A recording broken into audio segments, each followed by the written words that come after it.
All right, so identifying barriers to learner assessment and practice. This is a big one because one of the biggest things is not a lot of people have a lot of literacy in the subject material that we're trying to teach them. So um, being able to kind of like fully get them to disseminate the material and understand what has been told to them, that's a huge barrier. I know there's this big push now to do health literacy so that you know patients and clients can understand what without the OT jargon to understand us and understand the importance of our what we're doing. I think that's very important because sometimes we do get too complicated with the language so that they don't really understand that.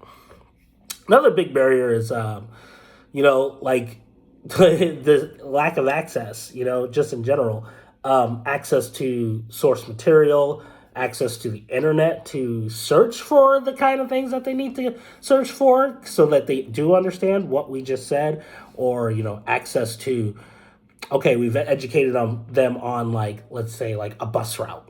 They don't have the internet to go figure out how to do that adequate bus route. They have to go get a bus schedule and like all that. That's just an example. You know what I mean? So access to the material itself is a huge barrier as well.